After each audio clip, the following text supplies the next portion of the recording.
Henry's law का मैंने जो एप्लीकेशन बताया, एक बताया था आपको, एक क्वेश्चन जो बना था कि विंटर में एक्वेटिक जो एनिमल्स होते हैं वो ज़्यादा कंफर्टेबल फील करते हैं समर सीजन के की तुलना में। एक दूसरा आपको मैं बताया सोडा वाटर वाला जो क्वेश्चन बताया था। तीसरा आपको मैंने जो भी बताया बेंडिंग, और चौथा एनॉक्सिया। एनॉक्सिया क्या होता है, हमको मालूम है कि जमीन में एटमॉस्फेरिक प्रेशर ज़्यादा रहता है तो ऑक्सीजन की डेंसिटी यहाँ पर ज़्यादा रहती है, और पहाड़ में जब जाएंगे तो एटमॉस्फेरिक प्रेशर कम होने से ऑक्सीजन की डेंसिटी वहां पर कम हो जाती है। तो रेस्पिरेशन से जो हम ऑक्सीजन अंदर लेते हैं वो ऑक्सीजन हमारे ब्लड में कम होता है।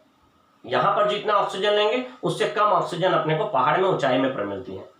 तो पहाड़ में ऊंचाई पर ऑक्सीजन की डेंसिटी कम होने के कारण रेस्पिरेशन से जो ऑक्सीजन हम लेते हैं हमको कम ऑक्सीजन मिलता है, हमारे ब्लड में कम ऑक्सीजन आता है, डिजॉल्व होता है, जिसके कारण हमारे सोचने समझने की जो क्षमता होती है वो कुछ कम हो जाती है।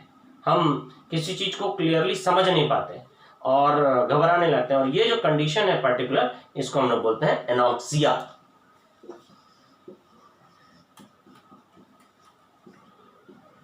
ठीक, तो हमारे सोचने समझने की क्षमता पहाड़ की ऊंचाई में, अब ये नहीं कि रतनपुर के राम टेकरी में गए तो सोचने समझने की क्षमता कम हो गई, बहुत ज्यादा ऊंचाई में जब हम जाते हैं तब वहां पर जहां पर ऑक्सीजन लेवल बहुत कम होता है, ऑक्सीजन की डेंसिटी बहुत कम होती है, वहां रेस्पिरेशन से जो ऑक्सीजन हम अंदर लेते हैं वो ऑक्सीजन का अमाउंट बहुत कम होता है, तो ब्लड में ऑक्सीजन कम डिजॉल्व होती है, तो हम क्लियरली किसी चीज को सोच समझ नहीं पाते, हमारे सोचने समझने की क्षमता कम हो जाती है। उस कंडीशन को हम लोग बोलते हैं एनॉक्सिया।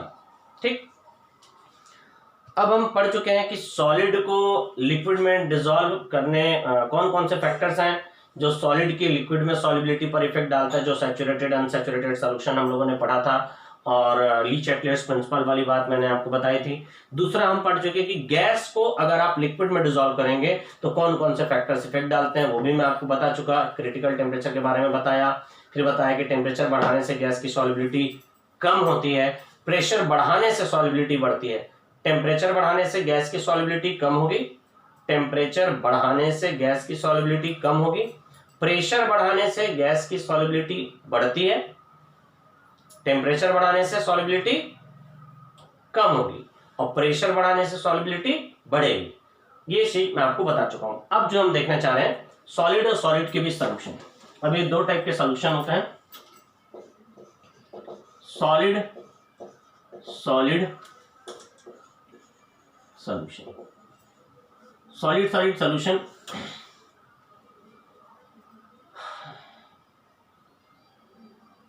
जो सॉलिड सॉलिड सॉल्यूशन है इसमें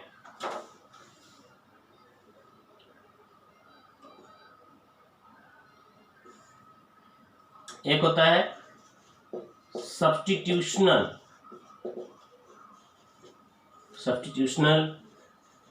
सॉलिड सॉल्यूशन, और दूसरा होता है इंटरस्टिशियल सॉलिड सॉल्यूशन। देखिए हमारे पास एक बॉक्स है, उस बॉक्स में हमने रेड कलर की 6 टेनिस की बॉल रखी, 5 टेनिस की बॉल हम जमाए, 5 टेनिस की बॉल जमाए थे, और 6वें टेनिस की बॉल को जमाने के लिए हम लोग को थोड़ा सा दबा के उसको ये बॉक्स था, तो 5 टेनिस की बॉल हम जमा चुके थे। 6वें नंबर की टेनिस की बॉल को जमाने के लिए हमको थोड़ा जगह कम थी, तो मतलब एग्जैक्टली उतनी जगह थी, तो आसानी से हो गया नहीं, इसको प्रेस करके रखना पड़ा, तो 6वें टेनिस की बॉल जम गई। हमने टेनिस की बॉल को बॉक्स को ऐसे करके जमाया, जमाने के बाद बॉक्स को ऐसे करूंगा तो बॉल गिरेगा कि नहीं गिरेगा, क्योंकि टाइटली फिट है। फिर मैं बॉक्स को वापस ऐसे किया और एक पेचकस से ऐसे करके एक बॉल को निकाल लिया। फिर मैं क्या किया, उसी साइज की रेड कलर की बॉल जिस साइज की थी उसी साइज की ग्रीन कलर की एक बॉल लिया मैं, उसी सेम साइज की, और उसको भी मैं ऐसे दबा के अंदर रख दिया, ऐसे करके जमाया, रेड कलर की एक बॉल निकाला, ग्रीन कलर की एक बॉल डाला। उसके बाद इसको ऐसे करूंगा बॉक्स को वापस, तो बॉल गिरेगी कि नहीं गिरेगी? बॉल नहीं गिरेगी। क्यों नहीं गिरेगी? क्योंकि ये जो ग्रीन कलर की बॉल आई है उसका साइज तो सेम है ना, कलर बस चेंज होने से क्या हुआ। तो वैसे क्या होता है, तो यहाँ हुआ क्या, ये सब्स्टिट्यूशनल हो गया। सब्स्टिट्यूशन मतलब हटा के खुद आना। तो यहाँ क्या कि रेड कलर की बॉल थी, रेड कलर की बॉल को हटा के ग्रीन कलर की एक बॉल आ गई, तो इसको बोलते हैं सब्स्टिट्यूशन। वही चीज होता है एलॉय में, यही चीज होता है। क्रिस्टल आयरन का था, ये पूरे मान लीजिए आयरन के क्रिस्टल थे, तो आयरन के एटम को हटाकर उसमें क्रोमियम या निकिल जगह बना लेंगे। आखिर ऐसा क्यों हो पाएगा? ऐसा इसलिए हो पाता है कि डी ब्लॉक के मेटल्स की खासियत होती है कि उनमें जो एक सीरीज के मतलब एक पीरियड के जो डी ब्लॉक के मेटल्स होते हैं उनमें मिडिल के बाद जो साइज जो रहती है वो उनकी लगभग सेम होती है। साइज सेम होने के कारण ही हम रेड कलर की बॉल को हटा के ग्रीन कलर की बॉल रख पाए। तो भाई जब आयरन, क्रोमियम और निकिल का साइज सेम है तो हम आयरन के क्रिस्टल में आयरन के कुछ एटम को हटा के क्रोमियम और निकिल को जगह दे सकते हैं। इसलिए डी ब्लॉक के जो मेटल्स रहते हैं साइज सेम होने के कारण एलॉय फॉर्म करते हैं। एलॉय के फॉर्मेशन में क्या होता है कि एक मेटल एटम का क्रिस्टल था, उसमें से मेटल एटम को हटाकर दूसरे मेटल एटम स्पेस ऑक्यूपाई कर लेते हैं। तो एक को हटा के दूसरा स्पेस ऑक्यूपाई किया, इसलिए इसको बोलते हैं substitutional solid solution. Substitutional solid solid solution, solid solid क्योंकि दोनों सॉलिड है।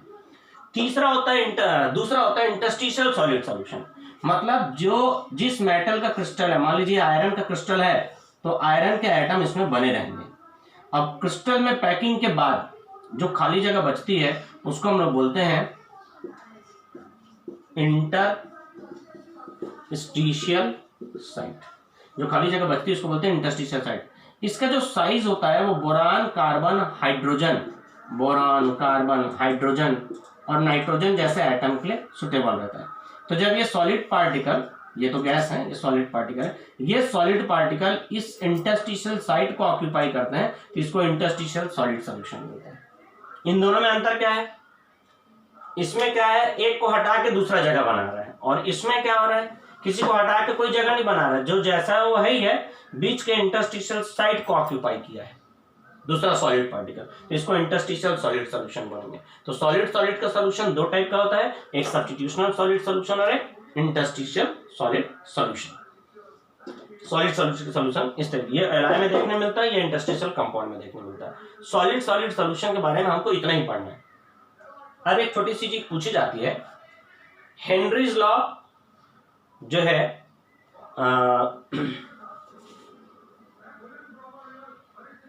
ठीक है, हेनरीज लॉ का एक छोटी सी चीज पूछी जाती है, हेनरीज लॉ का राउल्ट लॉ के साथ में क्या सिमिलैरिटी और उसमें डिफरेंस है। तो राउल्ट लॉ हमने अभी पढ़ा नहीं है, राउल्ट लॉ आगे के क्लासेस में मतलब आगे की वीडियो में हम लोग पढ़ेंगे, तब मैं आपको हेनरीज लॉ और राउल्ट लॉ के बीच क्या सिमिलैरिटी डिफरेंस है ये मैं आपको बताऊंगा। कुछ बुक में पहले ही दे दिया इसलिए मैं आपको बता रहा हूँ अभी कि उसको मैं राउल्ट लॉ बताने के बाद उनके बीच डिफरेंस और सिमिलैरिटी बताऊंगा।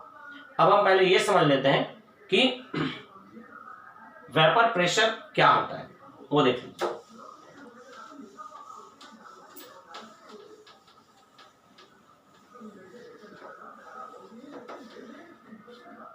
एक कंटेनर है,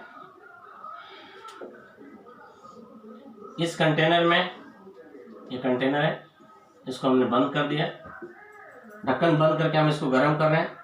तो वाटर से स्टीम बनेगा, फिर स्टीम से वाटर बनेगा।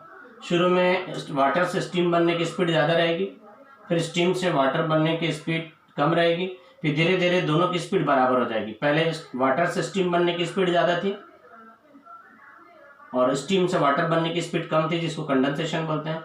फिर दोनों की स्पीड एक दूसरे के बराबर हो जाती है। तो इक्विलिब्रियम आने के बाद वाटर से स्टीम और स्टीम से वाटर बनने की स्पीड जब बराबर हो जाती है, उसके बाद जितनी वेपर लिक्विड के सरफेस में इकट्ठी है वो लिक्विड के सरफेस में जो प्रेशर डालती है उसी को हम लोग बोलते हैं वेपर प्रेशर।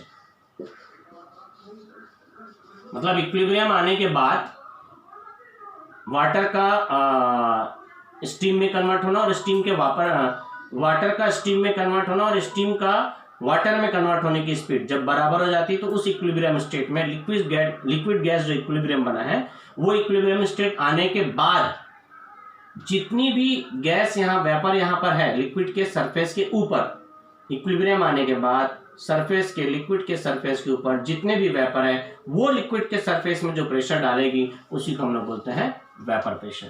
क्या बोलेंगे? Vapour pressure. वेपर प्रेशर पर इफेक्ट डालने वाले जो फैक्टर्स हैं वो आपको नेक्स्ट क्लास की वीडियो में आपको बताता हूँ।